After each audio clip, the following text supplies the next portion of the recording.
প্রতিদিন সকালে ঠিক একই সময় ঠিক একই পথ ধরে স্কুলে যেত মায়া। এই রাস্তাটা তার খুব চেনা। ডান পাশে কাঁচা ঘাস, বাম পাশে কয়েকটা পুরনো গাছ, আর মাথার উপরে বিস্তৃত নীল আকাশ। এই পথ দিয়েই সে হাঁটত, চুপচাপ, নিজের মনে।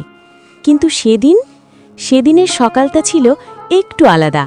হঠাৎ করেই ফরফর ফরফর একটি ছোট পাখি ডানা ঝাপটাতে ঝাপটাতে মায়ার সামনে এসে মাটিতে পড়ে গেল। মায়া থমকে দাঁড়াল। সে প্রথমে ভয় পেল, তারপর কৌতূহল, আর তারপর ভালোবাসা। সে ধীরে ধীরে পাখিটির কাছে এগিয়ে গেল। কাছে গিয়ে সে দেখল পাখিটির একটি ডানায় আঘাত লেগেছে। উড়তে চাইছে কিন্তু পারছে না। ছোট্ট বুকটা ওঠানামা করছে, চোখে শুধু ভয় আর অসহায়ত্ব। মায়ার বুকের ভেতরটা কেমন যেন মোচড় দিয়ে উঠল। সে খুব আলতো করে পাখিটিকে হাতে নিল এবং ফিসফিস করে বলল, ভয় পেও না, আমি আছি। সেদিন স্কুলে যাওয়া আর হলো না। মায়া পাখিটিকে নিয়ে সোজা বাড়ি ফিরে এলো। বাড়িতে এসে সব কথা মাকে বলল। মা পাখিটির দিকে তাকিয়ে মৃদু হাসলেন।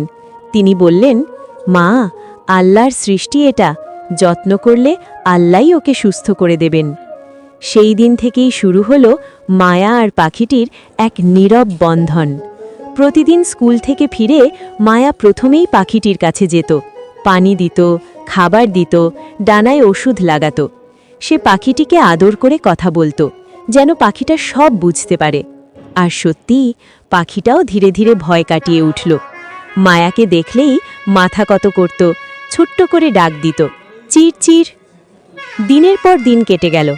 একদিন মায়া ভাবল, ও তো পাখি, ওর জায়গা তো আকাশে। সে পাখিটিকে নিয়ে গেল বাগানে। চারপাশে সবুজ গাছ, খোলা আকাশ, হালকা বাতাস। মায়া ধীরে করে হাত খুলে দিল। পাখিটি একটু লাফ দিল, ডানা ঝাপটালো, উড়ার চেষ্টা করল, কিন্তু পারল না। আবার মাটিতে নেমে এলো। মায়ার চোখ ভিজে উঠল। সে বলল, না, তুমি এখনো পুরোপুরি সুস্থ হওনি।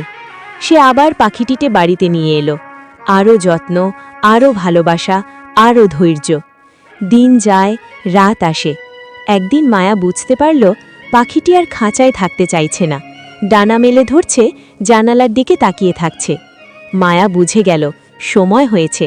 সে পাখিটিকে নিয়ে ঠিক সেই জায়গায় গেল যেখানে প্রথম দিন তাকে পেয়েছিল। আকাশ ছিল নীল, বাতাস ছিল শান্ত।